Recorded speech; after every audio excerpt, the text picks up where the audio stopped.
Voilà, compte tenu de ce bilan bien triste que tu nous as évoqué dans ton intervention, est-ce que ce serait possible que tu nous fasses le point sur le maintien d'un nouveau front populaire fort que les forces de droite s'ingénient à dénigrer, faire ressortir les luttes intestines? Est-ce que tu pourrais nous parler de la réalité de tout ça et comment justement ce nouveau front populaire va réussir à se maintenir et se renforcer pour finir par appliquer toutes ces mesures que tu nous as rapportées et qui figurent dans ce petit livre violet? J'aimerais avoir votre avis sur l'articulation entre la planification nationale et la construction locale. Parce que l'exemple de l'autosolisme et comment on recrée des mobilités intelligentes, ça se construit localement. Et de façon générale, bon, la LGV, enfin, les trains du quotidien, c'est pareil, c'est très territorial. Il y a des questions globales, le logement, il faut une planification nationale, enfin, il y a vraiment, il faut tenir les deux bouts en même temps. Et donc, comment on articule le travail à l'Assemblée nationale avec le travail local? Moi, je trouve qu'on manque de construction de projets à l'échelle. Enfin, donc, comment on repolitise les territoires au beau sens du terme. Donc, comment on travaille entre l'axe vertical, enfin national, et puis les collectivités, les maires, et on les met en mouvement pour construire des contre-projets, parce que le contre-projet est essentiel. On l'a bien vu sur la LGV, si on dit pas, on met pas en avant le fait que les lignes ne sont pas maintenues, qu'il n'y a pas d'ascenseur à la gare de la Réole, et enfin, tout ça, ça doit se cristalliser, sinon, c'est la logique, on est pour ou contre la LGV, mais on ne dit jamais que s'il n'y a pas la LGV, avec les 14 milliards, on fait autre chose. Et qu'est-ce qu'on fait? Et ça, il faut le construire. C'est localement, c'est pas une planification nationale. On est sur l'agriculture, je vais pas ouvrir, mais c'est exactement la même chose. Les systèmes alimentaires qui se construisent localement. Alors, il y a des PAT, il y a des outils pour le faire, mais il faut s'en saisir. Et il faut s'en saisir en articulant bien le national et le local, quoi. Bah écoutez, je vais répondre à un monsieur, puis après je te réponds. C'est un peu ce que j'ai dit avec le fonds vert, en fait. C'est-à-dire qu'il faut laisser les collectivités locales, les communes, les communautés de communes être inventifs. C'est eux qui savent, c'est eux qui sont sur le terrain, c'est eux qui savent. Donc ce fonds vert, il est très important parce que justement, eh ben, ça peut venir donner des moyens, donner une impulsion, puisque les élus, en général, ils s'entendent assez bien à partir du moment où un projet est financé, et surtout s'il est financé à peu près à hauteur de 50%. En général, les projets, ils passent. C'est-à-dire qu'on s'organise pour avoir les finances pour, et si un projet est financé, il emporte assez facilement l'adhésion. Donc, ces histoires de covoiturage, etc., moi, dans la collectivité où je travaillais avant, j'ai commencé à travailler dessus, justement parce qu'il y avait du fonds vert, et que je savais que les élus, même si ce n'est pas leur préoccupation d'être sur le premier, voilà, il y a toujours des gens qui sont plus ou moins climato-sceptiques. Sur les mobilités douces, c'est un gros débat dans nos campagnes. Est-ce qu'on peut faire du vélo quand il pleut ou pas? Enfin bon, voilà, il y a plein de choses comme ça. Et quand les projets sont financés, ils avancent en fait localement. Donc moi je pense que le travail entre le national et le local, c'est surtout ça, c'est de dire, encore une fois, ce que je vous ai dit ce soir, c'est-à-dire quels sont vos besoins. Je discute avec les élus qui représentent leur collectivité, mais pas que. Moi, je suis ravie de discuter aussi avec les collectifs, par exemple. J'ai rencontré un collectif qui travaille sur la ligne de bus qui va de la Traîne à Langon. Donc voilà, où il y a plein de problématiques, etc. Où ils travaillent eux-mêmes à des solutions, enfin en tout cas à des revendications. Et donc on travaille ensemble pour voir un peu comment... soit je vais frapper à la porte de la région en disant « ce serait bien de s'occuper des lignes de bus ». C'est un travail en fait de dialogue. Moi je pense que l'idée c'est vraiment de donner les moyens aux collectivités territoriales et pourquoi pas aux associations, aux collectifs quand ils portent des projets, de fonctionner en fait. Ça peut pas venir, en fait, Ce qu'il faut, bien entendu, c'est des planifications dans le domaine, on en a parlé, de l'agriculture, ou même un grand plan sur les hôpitaux, sur les EHPAD, ça c'est sûr, et c'est l'État qui doit le faire. Mais par contre, sur l'inventivité et l'adaptation au changement climatique, moi je pense que chacun d'entre nous ici, on a des idées, et à partir du moment où on se met dans un collectif pour les faire fonctionner, après, charge dans le dialogue d'aller voir soit vos élus locaux, soit si ça ne suffit pas, les élus locaux, ils vont voir leurs députés, etc., etc. On remonte la chaîne de cette façon-là, je pense. Pour répondre un peu à votre question, c'est qu'on s'était quand même posé la question dès 2022, quand on s'était présenté avec Mathilde et avec tous les amis, c'était d'imaginer un parlement populaire local, à l'échelle de la 12e. Ça répond un peu à votre idée. Et on avait dit, en 2022, c'était dans le programme, et on avait dit, dans tous les cas, qu'on gagne ou qu'on perde, on essaiera de le mettre en place. Et on n'a malheureusement pas eu en 2022 de peu de voix, mais on a dit qu'il faut tenir parole, et donc on a lancé l'idée de ce Parlement, et qui a commencé à fonctionner, qui a mis du temps à se mettre en place, parce qu'il s'est doté de règles les plus démocratiques possibles. Donc vous savez que la démocratie, ça prend du temps, donc on a mis du temps à se mettre en place. Il a été, donc il réunit un panel il y a près d'une centaine de personnes qui ont, pour l'instant, laissé leur adresse en tout cas, et qui sont invitées quand il y a des réunions. Et ce Parlement a pour volonté, donc il existe toujours, et maintenant qu'elle est élue, Mathilde, on pense qu'il peut avoir une autre dimension qui se rapproche un peu de votre idée, c'est-à-dire à la fois de réfléchir à des problématiques avec les citoyens, avec des collectifs, avec des élus aussi qui peuvent être membres de ce Parlement, et par des thématiques, et alimenter éventuellement le travail après de la parlementaire à Paris. Soit avec des idées, par exemple, je vous donne un exemple, il y a une idée locale là, qui remonte, c'est sur le statut juridique du fleuve, de la Garonne. Il y a des motions qui sont proposées à voter en conseil municipal, je ne sais pas si ici il y en a qui l'ont vu passer. C'est le maire de Rions qui porte beaucoup ça, mais je suis quand même bien que là, ça a été proposé au vote. Donc je trouve que c'est très intéressant, et Mathilde a dit, ça c'est à creuser. Elle n'a pas dit pour ou contre, mais en tout cas elle a dit, c'est intéressant à creuser. Et là, ça vient vraiment d'une initiative en bas, de citoyens qui ont envie de réfléchir à cette question, et que je trouve très intéressante. Et par exemple, c'est une question qui peut être vraiment travailler avec le Parlement populaire, et qui peut après, pourquoi pas, déboucher sur la construction et l'écriture d'une proposition de loi, et donc qui pourrait après être proposée à Mathilde, si elle en est d'accord, après monter à l'étage supérieur. Et je sais que sur le canton d'Oros, il y a l'appel du 18 juin, pas 18 juin, 18 mai, pardon. Jacques et d'autres peut-être ici qui peuvent en parler. Et donc je trouve que c'est vraiment, moi je suis très partisan de ça, parce que c'est en même temps faire de l'éducation populaire, c'est-à-dire que quand on est en bas, c'est savoir comment se fait la loi. Je trouve que c'est, pour moi, le plus grand apprentissage depuis 6 mois, là, depuis que Mathilde est élue, c'est vraiment de se rendre compte comment se fabrique la loi. On peut penser que c'est facile, qu'il y a des gens très spécialisés qui font ça, qui font ça. Alors il y a des lois qui sont toutes prêtes, que des lobbyistes peuvent essayer de faire passer directement sans que les députés réfléchissent. Hop, ils votent, ils essaient de proposer de faire voter. Mais quand on veut ou faire des amendements qui sortent un peu de l'ordinaire et qui amènent sur des nouvelles pistes de travail, il faut vraiment la richesse du collectif pour vraiment faire avancer le plus vite possible. Et donc, je peux vous inviter déjà à essayer de rejoindre le Parlement populaire et voir si ça peut répondre à votre question, parce que sur les transports, c'est un sujet aussi qu'on essaie de travailler au niveau du Parlement populaire. Il y a l'agriculture. Voilà, c'est différents sujets. On va sûrement amener sur l'agrivoltaïsme aussi à réfléchir sur quelle est notre réponse citoyenne sur l'agrivoltaïsme. Est-ce qu'on est d'accord, on n'est pas d'accord, quelles limites on donne, etc.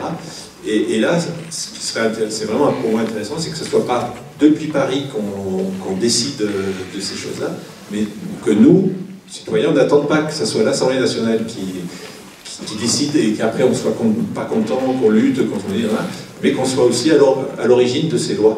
Après, peut-être que d'autres ailleurs ne seront pas contents des lois qu'on voudrait faire passer, mais bon, ça c'est la démocratie. Pardon, monsieur Pierre, votre question attend toujours, je crois. Non, c'est pour rebondir sur ce que tu dis, Lionel. Du point de vue des collectivités, en tout cas moi, mon petit niveau, ce que j'ai pu voir aussi, c'est quand même aussi, il y a l'articulation entre le national et le local, c'est certain, mais il y a aussi parfois des contradictions au national, de différentes politiques, de différents ministères qui entrent en collision et qui ne sont pas cohérentes. C'est quand même aussi un problème, on ne peut pas tout régler au niveau local. Il y a de multiples exemples, mais entre la politique de revitalisation des centres-bourgs d'une part, et de l'autre l'ARS qui demande aux pharmacies toujours plus en fait, de services publics, de rendre des services publics, ce qui nécessite de la place, des parkings, et du coup de se délocaliser sur les extérieurs. Par exemple, c'est une première contradiction très locale entre la nécessité, évidemment, de préserver notre patrimoine, surtout quand il est très important, comme à la Réole, mais en même temps, évidemment que les logements, c'est quand même très très important de les réhabiliter pour des questions énergétiques en particulier. Et là, quand même, on a un problème qui est que, non, on ne peut pas le faire, parce que ça nous est refusé par les architectes des bâtiments de France, par exemple. Donc, tu as quand même aussi, très souvent, et ça pour de bon... voilà, localement, on est pris dedans, hein, des politiques nationales avec des intérêts qui sont contraires et qui ne sont pas forcément faciles à détricoter. C'est important quand même de me les faire remonter. Hein. Parce que, voilà, après, il faut qu'on réfléchisse, nous. Donc, Pierre. Je n'ai pas de boule de cristal. Et c'est fort dommage parce que ça pourrait bien servir dans plein de cas. Non, évidemment, je ne vais pas te mentir, on sent bien qu'il y a des gens qui sont plutôt centristes que vraiment à gauche et qui sont très tentés par un petit Marocain ministériel. Je ne peux pas prédire de ce que sera l'avenir. Fort, il y a au mois d'août, expliquait que c'était tout le programme, rien que le programme et juste le programme. Et il semble s'exprimer d'une façon sensiblement différente aujourd'hui. Il joue aussi le PS, hein, pour ne pas le nommer, des grosses dissensions dans son sein. Il y a des Verts qui ont écrit à Tondelier pour lui demander d'arrêter de faire n'importe quoi. Il y a des communistes qui ont envoyé un grand courrier à Roussel en lui disant stop le gros délire aussi. Voilà, donc qu'est-ce que ça va devenir tout ça? C'est vrai qu'il y a des prises de parole aujourd'hui qui montrent une certaine fragilité dans le NFP. Personne n'est dupe. Enfin, je veux dire, il y a eu des alliances purement électoralistes, on le sait très bien, on s'est entendu sur un programme. Aujourd'hui, on dit oui, mais c'est Mélenchon, c'est Mélenchon. Enfin, que ce soit Mélenchon ou pas Mélenchon, en tout cas, ils étaient bien contents tous de le trouver et on était tous très satisfaits et contents de faire enfin cette union de la gauche. Donc nous, on y tient. Nous, on ne lâche pas, on ne lâchera pas. On s'exprime au nom du nouveau Front populaire. Voilà. Nous, par contre, on a dit non, on ne va pas discuter avec un président complètement forcené qui n'écoute rien et qui raconte n'importe quoi et qui va essayer de nous vendre sa soupe, en fait. Donc c'est pas la peine. Et puis bon, il y en a plein qui sont sortis. Enfin, Tondelier, elle est sortie en disant finalement on y a été, mais ça sert à rien, il n'entend rien, il comprend rien. Donc, et puis la preuve, elle vient de Béhérault quand même, quoi. Quand même. Le mec qui a servi à rien pendant des années, et enfin voilà, qui a des théories complètement. Enfin voilà, il continue. Je ne comprends même pas comment il peut oser faire ça. Donc après, comment vont réagir les collègues du NFP? Est-ce qu'ils vont mordre à l'hameçon en disant il faut discuter? Alors soi-disant, ça aussi c'est la grande légende, c'est les Français n'attendent que ça, que vous vous entendiez, ils sont très inquiets. Bien sûr, ils sont très inquiets, à juste titre. Quand on a un gouvernement qui n'arrête pas de mentir et de faire peur et de promettre, encore une fois, les pires sévices si jamais on ose toucher à leur budget extraordinaire, qui tout juste ils ne nous font pas porter le chapeau de la catastrophe budgétaire absolument phénoménale qu'ils ont engendrée. Donc je comprends que les gens ils soient inquiets, mais voilà, après, la solution, c'est pas de faire n'importe quoi et soi-disant de gouverner au centre. Non, non. C'est pas la solution. Pour nous, c'est clairement pas la solution. Les gens, ils nous ont élus parce qu'on leur a promis un programme. Donc nous, on ne trahira pas nos électeurs. Ça, c'est clair. Et j'espère que le NFP ne trahira pas ses électeurs. Et qu'ils vont revoter une censure et qu'on va redégager ce Premier ministre qui ne rime à rien. Et que pourquoi pas, on votera une destitution, j'en sais rien. C'est un outil constitutionnel. Voilà, moi j'ai une inquiétude concernant les associations. Voilà, par rapport au budget qui baisse au niveau des départements, au niveau de tout ce qui se passe autour de l'initiative privée. Je veux dire qu'en France, s'il n'y a plus d'associations, il n'y a plus de culture, il n'y a plus de sport.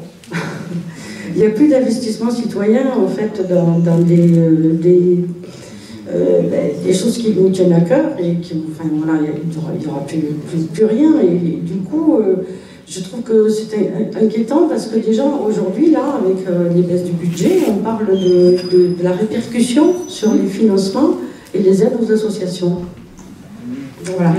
Alors ça, c'est aussi quelque chose qui a été commenté en notamment par notre cher ministre, hein, puisque encore une fois, la censure, elle est venue sanctionner un gouvernement.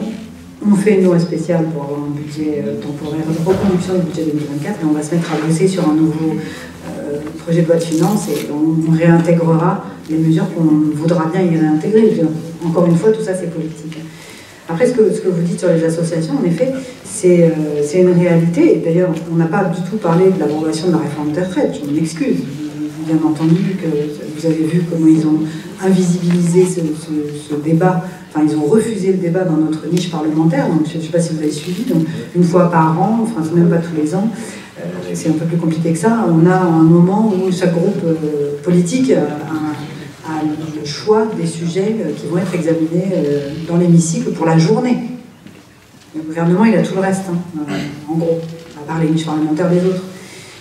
Donc, traditionnellement, encore une fois, dans la Ve République, ces moments de niche parlementaire, le gouvernement ne dépose pas d'amendements. C'est-à-dire que les groupes politiques, bien entendu, peuvent déposer des amendements. L'idée, c'est quand même de débattre. Mais par contre, le gouvernement n'en dépose pas. Là, ils en ont déposé 900. 945, pour être précise. Pour vous donner une idée, en gros, si tout est un peu fluide, ce qui n'est pas forcément toujours le cas, c'est 30 amendements à l'heure qu'on peut examiner. Donc 900, inutile de vous dire, c'était clairement pour ne pas avoir de débat, pour empêcher le débat sur cette question.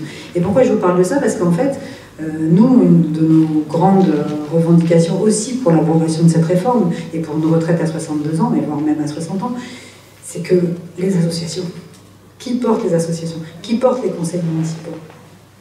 Alors, en effet, je n'ai pas retraité moi non plus, mais il y en a beaucoup. Il y en a beaucoup. Les maires, enfin, vraiment, les retraités, mais pas que, sont un des piliers de notre démocratie et de notre vie citoyenne, clairement. Et donc, pour revenir sur les associations, par exemple, les dotations d'État, c'est très important aux collectivités territoriales. C'est nous, par exemple, à Créon, on vient de prendre la délibération. Moi, je me suis abstenue parce que je ne voulais pas voter ça, mais je ne voulais pas être contre non plus parce qu'il y a des questions financières, mais il y avait les temps d'accueil périscolaire, les TAP. Vous avez entendu parler des TAP, peut-être? Bon, bref. Donc, c'est dans la loi, en fait. Hein. Il y a 98% des communes de France qui sont en système dérogatoire. Ça aussi, c'est complètement délirant. Et donc, on était 2% à être encore dans la loi, c'est-à-dire à organiser des temps d'accueil périscolaire pour les enfants de nos écoles. C'était financé à 50% par l'État. Et dans le projet de loi de finances 2024, il est dit que ce financement ne sera pas reconduit. Donc, la commune de Créon a dit, c'est là-dessus que je ne suis pas tout à fait d'accord, on n'a pas les moyens de tout payer tout seul, donc on arrête.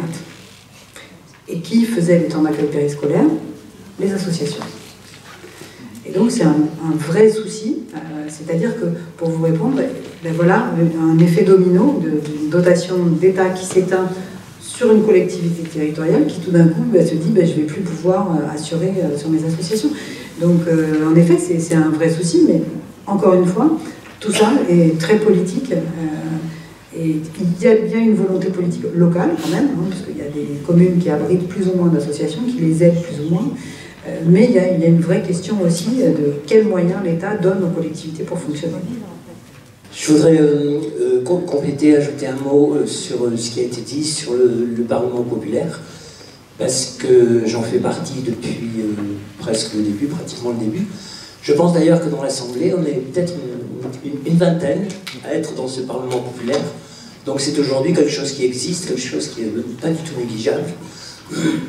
Comment dire, il y a un groupe qui travaille fortement sur les questions agricoles, parce qu'il y a un déficit de l'agriculture nourricière locale, parce qu'il y a un problème de viticulture, bon bref.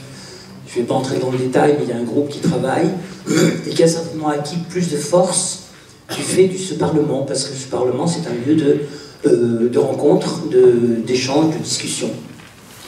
Je vais être bref, on se réunit, ce Parlement, à une assemblée plénière une fois tous les mois ou une fois tous les 2 mois, sur Cadillac jusqu'à maintenant.